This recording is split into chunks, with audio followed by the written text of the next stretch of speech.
Welcome to the Speak Like a Leader podcast with John Bates.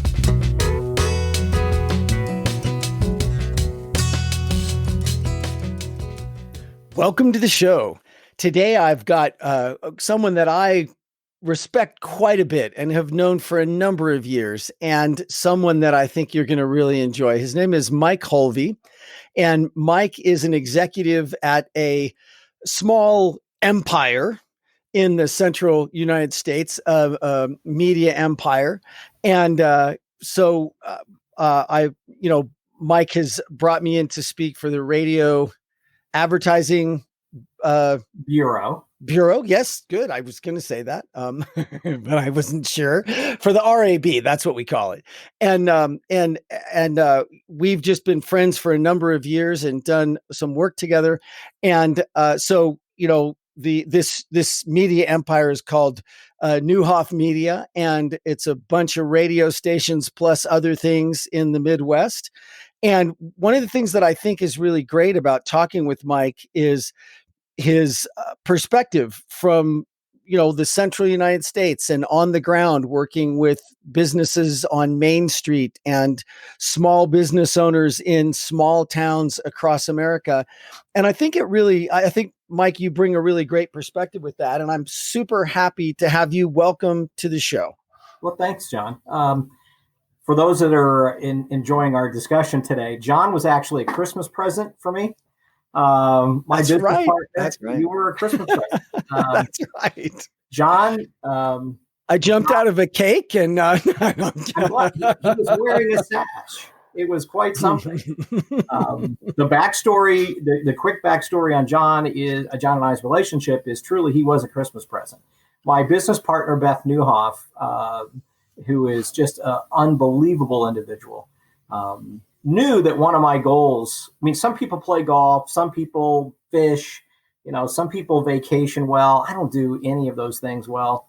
But one thing that I really enjoy is connecting with audiences and telling stories. And it's just something that I have enjoyed. It's been a part of who I am for many years, but I had no formal training until I met John. And so Beth knew that one of my aspirations in life was to prepare to deliver a TED Talk. It remains a goal, and we work towards that. We do a lot of public speaking, and thanks to John, I hope I'm more effective for my audiences than what I once was, but I still thoroughly enjoy it. And I have shared John's mentoring with a lot of other people, so I think that's paying it forward. So John, you should be happy about that. I am very grateful. You really have, including our team in New York. So John was a gift because Beth gave me a limited engagement with John as my coach. And that was like 5 years ago or longer, and our engagement continues. So it turned into a lifelong friendship, which is awesome. And you're remarkable, and your ability to connect with people, your ability for your mess to connect with others has been, terrific. So for awesome. That, I'm appreciative. So that's how I got to know John. And as John said in the setup, our company is a family-run, held company. They've been the Neuhoffs have been proudly in broadcasting, radio, and television for more than 60 years. And I have been with them for all of my adult life, actually. And that's so cool. It's rare. It's rare in my industry, to be sure. If I had planned it to be that way, it would have blown up. So it just evolved that way. Yeah. And we have a terrific team of individuals who work every day for the betterment of their community, for the betterment of their radio listeners, for the betterment of their team. And those things are real important to us. And we are in Indiana and Illinois, and then a number of digital assets as well between radio stations. We had been in the TV business as well, and that was very interesting to be in as well. So that's the background. As you can see just from my stuff hanging on the walls, I am a bit of a sports fan, and most of my conversations will at some point involve a sports analogy. So we'll be looking for that. I relate to that. I speak to that, and I think coaching and this is about leadership too. And I think some of the greatest leaders in the world are coaches. and the greatest impact that have had on people's lives. And to me, it's not about that first connection in leadership. It's about the second and third. And what I mean by that, John, is that, you have a coach who impacts you and who inspires you, and then you go and do something else. Okay. So now you're energized, if you will, by that great leader. And now you impact others who impact others who impact others. Yeah. There was a quote about teachers, and it is: a great teacher affects eternity, because you never know where their influence ends. And that's so true of teachers and leaders. So that's where I began. Well, I love it. Now tell us how we spell Neuhoff, just so I don't spell it wrong. It is the new way to spell. Actually, it's the old way to spell new, which is Neuhoff. And our company is Neuhoff Media. And if you want to connect with our company, which you then can connect with me on, it is neuhoffmedia.com. So neuhoffmedia.com. Yeah. And I do believe the old way to pronounce it would be Neuhoff. But that's probably true. But in the new world, it's it's Neuhoff. There you go. Right. Well, so I was going to ask you something about what you just said. Tell us one of this. So you love stories, and you are a leader, and you are involved both on the ground level with your companies there, with people on Main Street, businesses that are actually on the front lines of serving customers. And you also participated at a national level with your positions with RAB and places like that. So tell me a story about a leader that had an impact on you. There are so many. You don't have to. It's interesting, I do a lot of reading on leadership, and again, I love stories. And Jim Collins, the great business author and Stanford professor, talks about in the book Good to Great. Yes, love that book. By the way, if you haven't read that book and you're listening, Good to Great is a great book. It is a great book, and whether your company is large or small, or your organization that you impact is large or small, there's relevancy to everyone in that book. And some of the core principles of Jim Collins, and I'm getting to your answer, but in the book, he talks about level 5 leadership. And a great leader does not have to be someone who can give the greatest rah-rah speech, because we all know the greatest rah-rah speech only goes so far, right? But it's someone who has level 5 leadership, which means that you will be successful no matter what. No matter what. Yeah. And so when I think back to great leaders who I've watched, no matter what, I'm going to give you an example of someone that you've never heard of. And her name is Vicki Hogan. And Vicki Hogan was, and I say this in the past tense because we just lost her earlier this year, to a heroic battle of cancer. And that's where I'm going to go with this particular story. And that is, she was a regional economic development director in the Midwest. And according to officials at the state government level, by far, not even close, by far the most effective economic development director in the state of Illinois, Chicago, and everywhere else. Yeah. But she represented a town of 30,000 and a county of 80,000. And she had such passion for that and did such a great job that she would never leave. Yeah. She was offered double, triple her salary, big, shiny buildings, and lots of budget. And she felt like the battle that she was fighting for where she was from was so important that it was, in fact, her life's work. Yeah. And she contracted cancer. And until the very, very end, literally the last month of her life, did she allow the cancer to impact delivering for her community. Wow. And every day she would, and this happens all over, John. I mean, there are these heroes everywhere. But just watching her lead and watching her dedication to the mission and why she was dedicated to that mission. This is a community that at one point had 20% unemployment, that lost its largest employers, a back in the 80s, lost a General Motors plant that employed 2,000 people in the community. Wow. And just left. Well, you also know when you lose a large employer, then the trickle down is terrible. And she made it her life's work to put it all back. I chaired her organization in the mid 2000s. And I'll never forget, it was the 25th anniversary of her leadership. And I was honoring her at a banquet.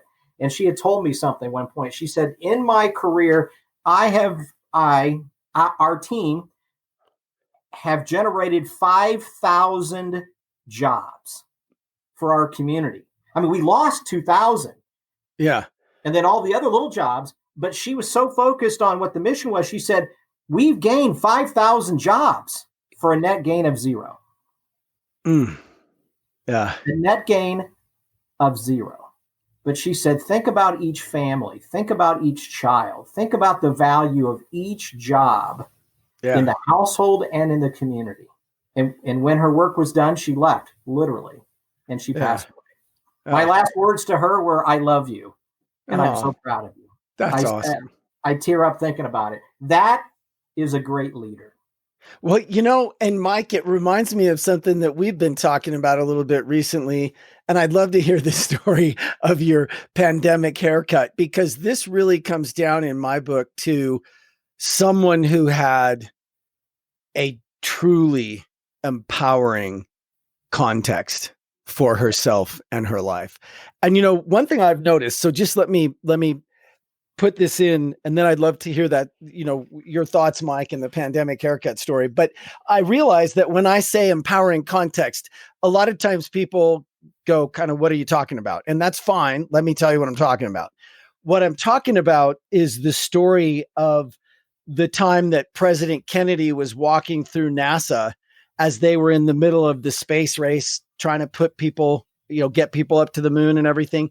And he came across a guy who was pushing around a wastebasket on wheels and had a broom. And he said, President Kennedy said to this guy, so what is it you do here, sir? And he said, why, President Kennedy, I put men on the moon. That is an empowering context. And I love that, the difference between the two people who are down on their knees, laying, mortar and a brick, mortar and a brick, mortar and a brick. One of them says, oh, I'm laying bricks. And the other one says, oh, why, I'm building a cathedral. I'm building a temple. It's the empowering context. And I think that is one of your most important jobs as a leader, is to continuously remind yourself and your team of the empowering context for what you're up to. And I think that woman had a tremendously empowering context, obviously. But I was just saying the power of that woman's context, right? It's really, really inspiring. And that's what I'm going to say was a huge contributing factor to her being so wildly successful at what she did.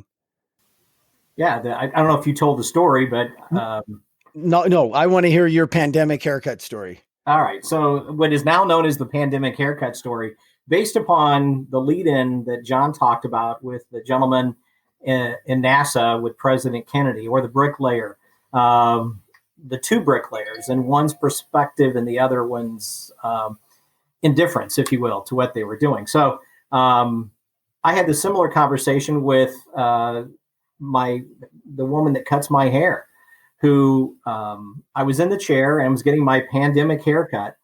And I said to her, what do you do? And she goes, I cut hair. I've been cutting hair for 30 years. And keep in mind, she's also my wife's best friend. And she goes, I just cut hair. I just cut hair. I said, no, you don't. You don't just cut hair. I said, you change lives. And she knows I have, for the folks that are, enjoying the podcast today, you should know that my birthday is March 4th. It's the only command in the calendar, March 4th. My blood type is B positive. So I tend to default by my very nature to the positive can do, glass half full, partly sunny days. That's my nature. and I can't help it. That's just who I am. But I was born that way, right? I'm nothing to apologize for. I do not apologize for it. And my blood type is B positive. So with that in mind, having the conversation in the chair with the pandemic haircut, and I told her name is Mary. I said, Mary, you change lives. And she goes, you're being a little too B positive today. And I said, no, I'm not. Think about it. When someone comes to you, I don't care who it is, when you get your hair cut, you feel better. You look better, you feel better, you're more confident. What do people do when they leave your chair, right? If they're a teacher, they're impacting children. If they're a nurse, they're impacting the community. If they run a small business, they're hiring people. It doesn't matter if they're a wife, a mother, a father. When people leave your chair, they leave a different person than they arrived with, and they are impacting people, and you are the common touch point. You are changing lives, and you probably never knew it. For 30 years, you've been changing lives, and you never knew it. And that was thanks to John Bates, and the story is so true. Are you building cathedrals? Or you're laying bricks. Yeah. Are you cleaning the floors? Are you sending people to the moon? And if people have that mentality about what they do each and every day, because it's true, the value you get from your work and knowing that you are helping others. I do a lot of speaking in schools, and I tell kids, success is not the number on your W-2 at the end of the year. Success is not a number, a paycheck. Yes, being comfortable financially and making sure that things are taken care of is important. Absolutely is important. But it's not defined. That's not defined success.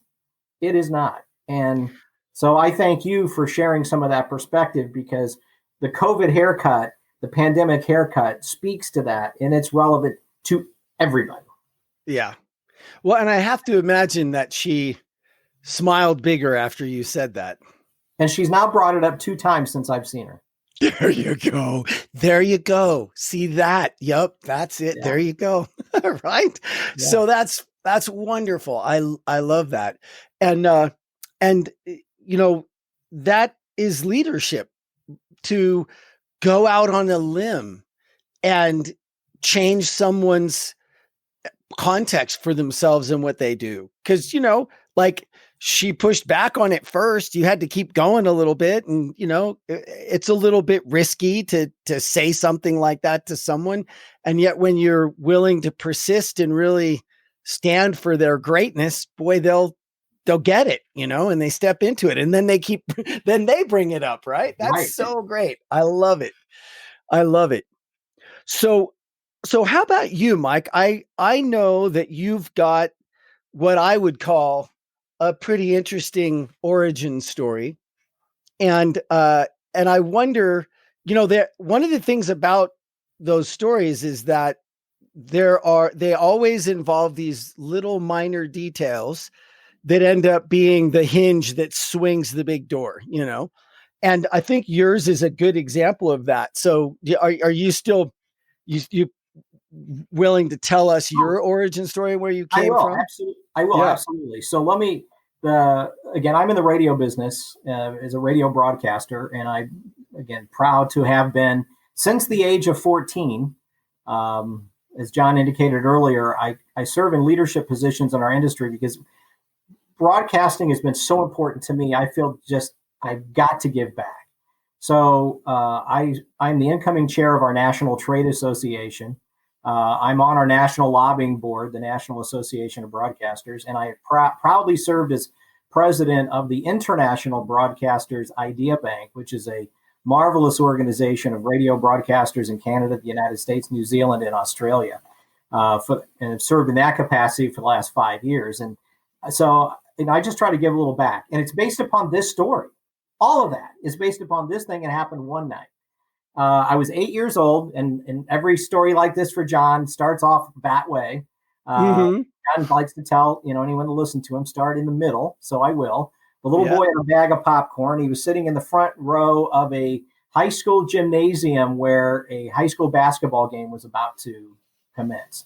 And the little boy's dad was the superintendent of the district. And it was a little country, little small school. And the superintendent did everything from making sure the concession stand was open. The locker rooms are ready to go for the officials, et cetera, et cetera. So back in those days, but the little boy liked to always be with his dad. So it gave him an opportunity to attend an event for his dad, but his dad said, sit. And so I was the little boy, 8 years old, sitting in the front row of this gymnasium. And I looked up, John, and up to the top row of the bleachers were these two guys. They were sitting behind a table. In front of the table was a cloth banner with the call letters of a local radio station. They had their headphones on, and if lightning could have struck, boom, it would have hit the 9 or 8-year-old little Mike. And I said at that moment in time, that's what I want to do.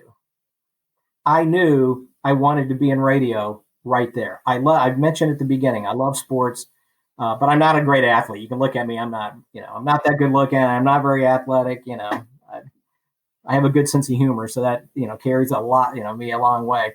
But the fact of the matter is, I wasn't a player, but I was an observer and I loved it. And so I had this thing. And at the same time, I was also a dyslexic. And so I'm 8 years old. School is like super, super hard for me. I mean, really hard for me, because when words don't make sense and numbers don't make sense, and you're trying to figure it out at age 8, and then all of a sudden you realize, look at these guys. I mean, they have something I could do. I could talk. My mother always said I had the gift for gab, but that meant in a loving, compassionate way, my mother was telling me, you have a big mouth. And so I knew where I was going. But honest to goodness, at age 8, battling dyslexia, seeing something that was possible, I put the two together, and I was never off focus. And from that point forward, I'd find ways to actually be a radio broadcaster. I was always an organizer, so I'd organize these games of football for the neighborhood kids. And then instead of playing, I would run up in my bedroom and I would open up the window, and I was in the press box and I'm yelling out play-by-play and stuff. But that's how it started. That's so great. And I've never lost that passion for that. And, to this day, I continue to battle with dyslexia. But I found ways to channel it. And actually, thanks to you and some very important people in my life, I do a lot more talking about it now than I ever did before. And I realized, it allows people to actually kind of lean into your story, and it allows people to help themselves if you're willing to share. And so I'm a lot more willing to share today than I ever have been about that.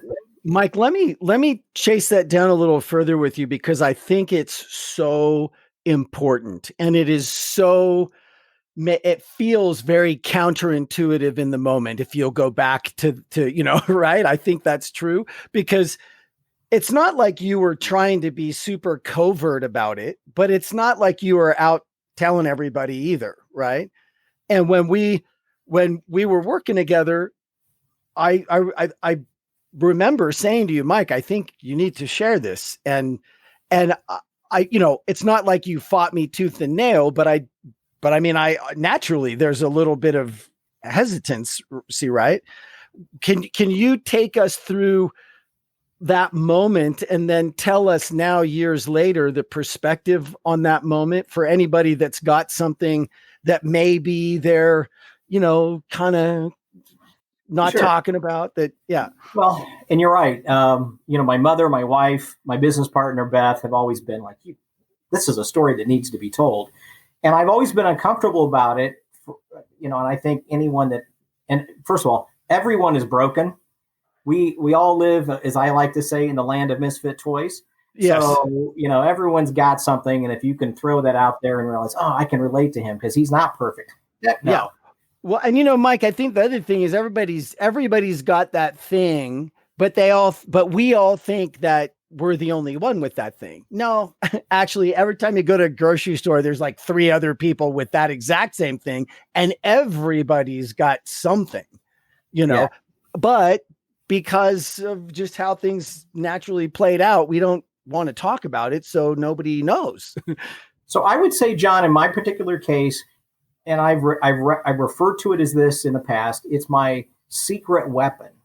I think you're right. Yeah. And I think people who have dealt with whatever it is that they've, whatever they've dealt with would also agree to that. And that is the things that they've overcome and the things that they've done. It's made you stronger and it gives you different perspectives. So I've always considered it to be my secret weapon, even if I wasn't talking about it. Right. But, I where all my friends were going off to college, I didn't. I took some classes at the local community college, found it to be very frustrating. School itself was frustrating, except one subject, history. I love history. Yeah. I just soak it in. And what I found was there were ways that I could access and feed the brain and feed my interests. I just had to do it differently. So audio is really important to me. Interesting. I'm in the audio business. Of course. I listen to a lot of audio tapes. I listen to a lot of audio books. I'll take complicated subjects and I'll do a deep dive in audio, and it sticks. Yeah. And everyone has a certain way that they learn. But, again, I have no college education. I never took a business class. Yeah. I took one public speaking class in high school, but we just kind of had more fun than anything else. So until I worked with you. And so I've done it all based upon just kind of bootstrap, common sense, willing to work harder than anyone that I knew, and willing to sacrifice. And when I was young, I got married very young. I had children very young. So I was all in. Yeah. So now I don't have a college degree. I'm dealing with this issue internally, if you will. And now I have a young daughter and a young wife, and you can't fail.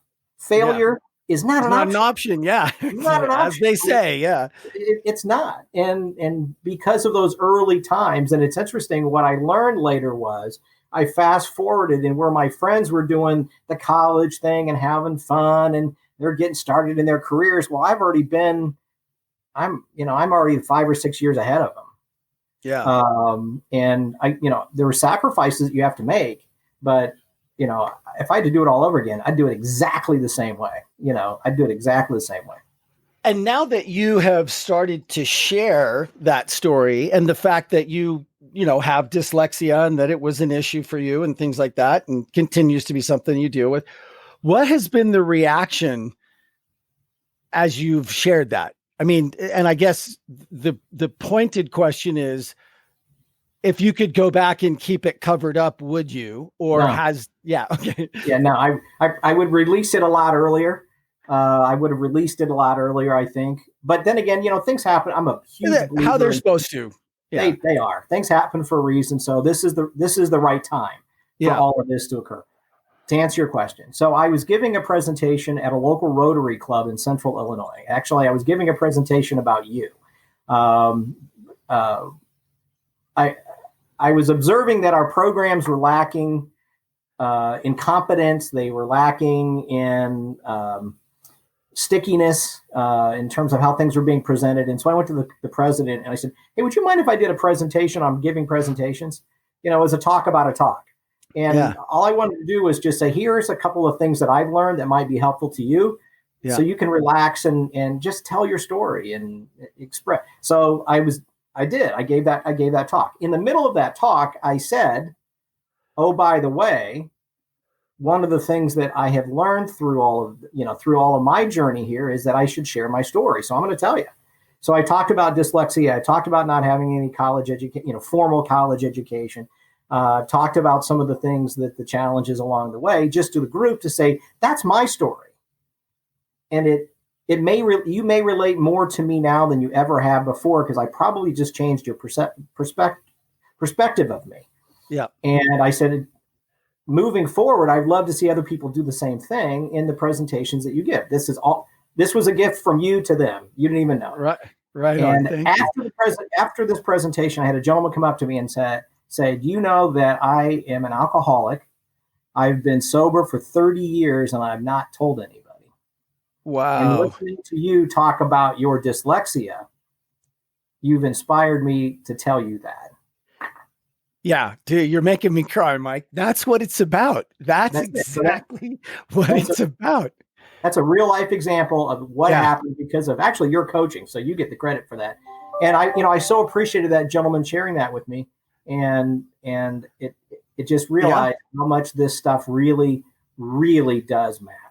It really does. And, I am going to bet that he is going to be more able and willing to talk about his journey and what he's done and that 30 years of sobriety and what and think of the difference that's going to make for somebody that now hears him, and all of this stuff is leadership. I mean, this, Mike, in my book is just one of the absolute top leadership opportunities in life, because no one wants to go first with this stuff, but everybody wants to go second or third or fourth. We'll stay up way too late having that conversation as a group, and no one will forget it in their lifetime. And yet everybody's terrified to start that, So this is not the buffet table, right? Where it's easy to be a leader at the buffet table. Not so easy here, but so worthwhile.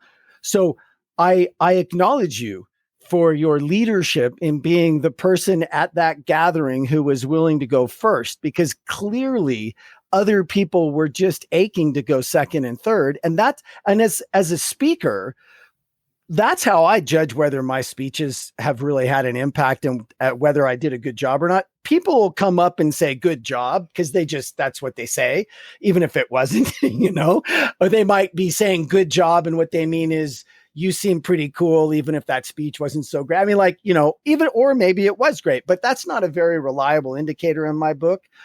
The reliable indicator is if they come up and they say, wow, that was really great.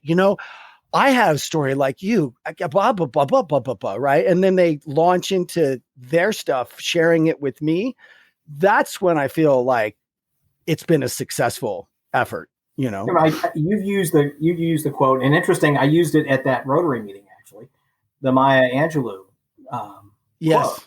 Yeah. And people they don't remember what you said, but they will remember how you made them feel. I mean, and that's 100% true.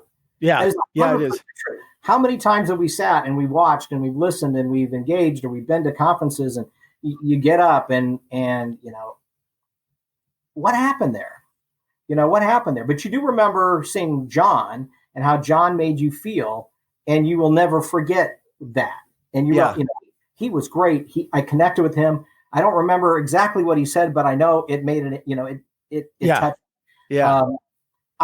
Thanks to you, I spoke at a college graduation, a college commencement, and John helped me with that presentation. And the idea was, I set a goal for the talk, and that was I wanted one person. I mean, this may have been like a huge goal, but it was I wanted one person to remember one thing that I shared by the time they got to the parking lot. Yeah, because know your audience, right? Know your situation. Right. You're at a graduation. Yeah. You've got, in this case, there was 500 graduates. There was 2,000 guests. That's 2,500 people. We know what happens at graduations. You really just want to leave. At the end, it's hot. Yeah. You really only care about one of the 500. You're proud of that person. You're there to share the experience with them, but you really don't care what the speaker says. And you know that if it goes long, you remember that it was long, but you won't remember much else. You'll take a cool picture in the parking lot, and that's it. And you'll give a check. I mean, that's right. That's the reality of it. So knowing that, I didn't want to be part of the problem. I wanted to be part of the solution. And so the first thing was I knew that in order to be remembered in the parking lot, it had to be super short. Bingo. It had to be short, and it had to be pointed in the right direction that someone could get something out of it.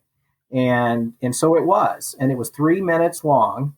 I remember when I sat back down, the college president was surprised that I was done. I love it.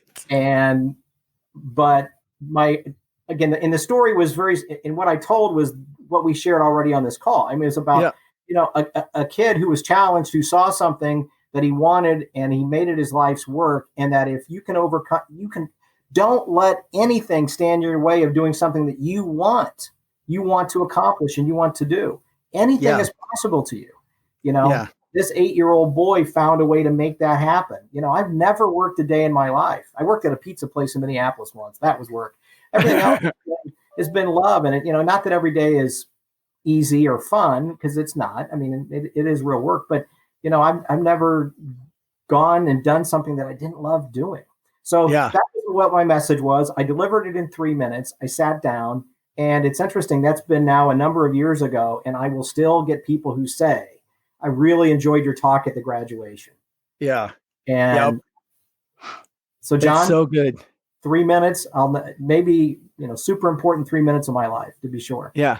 It's fabulous. I mean, and I think that it's, I would highlight the generosity that it is of you to really get the reality of that situation, because, I think a lot of times as speakers, it's very tempting. I know that I have gone in back in the day thinking I was the big deal.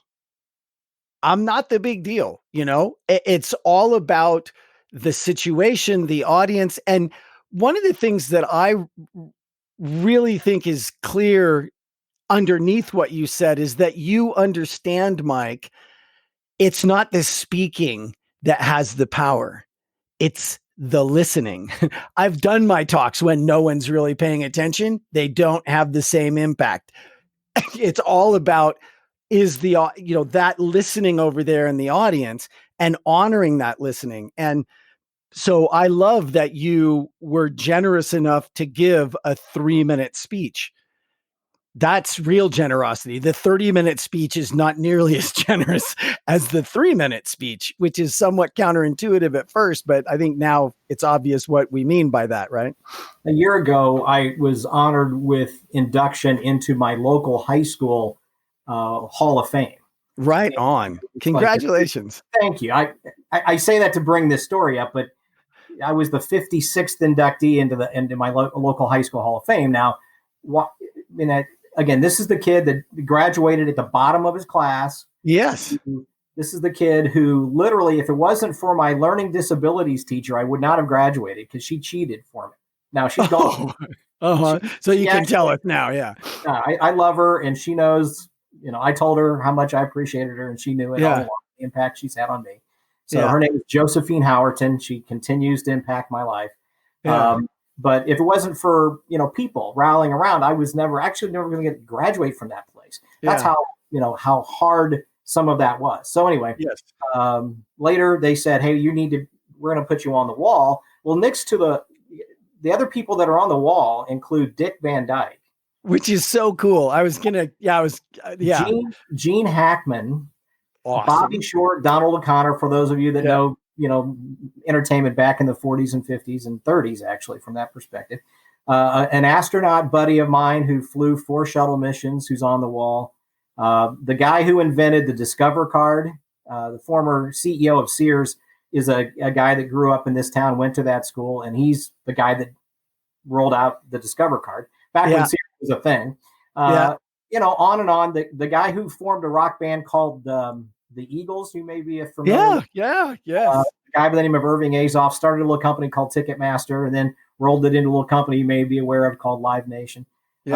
He's also on the wall. So the fact that, these people are, and I hang, with some pretty cool company. And I'm honored by the fact that, man, I was lucky to get out of there alive. So that night when I gave my talk, with the idea, understanding what was going to happen, I tried to keep it short, but I told a couple of really pointed stories of things that happened in the hallways. And with educators who made a difference. And I looked at the students, because there was a lot of students there that day. And I said to the students, see, go outside and look around at all these people. Look at what's accomplished. They came from a little place. Yeah. They overcame a lot. You can do anything. Yeah. Absolutely anything.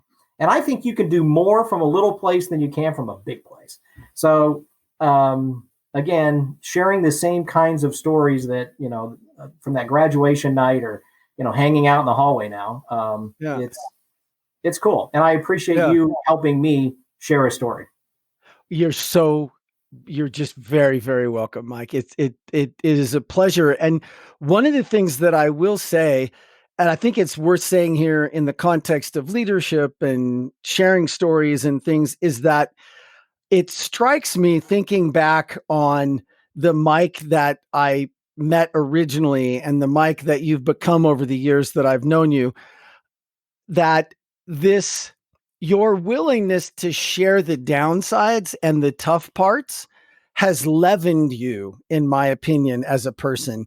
That because I love them, march forth and be positive. And by the way, I'm be positive too. I think we found that commonality a while ago, but so and there is now, I think, a level of depth and like a leavenedness to your ability as a leader to say those positive things and also be sharing the difficulty that just makes it all, I think, even more impactful.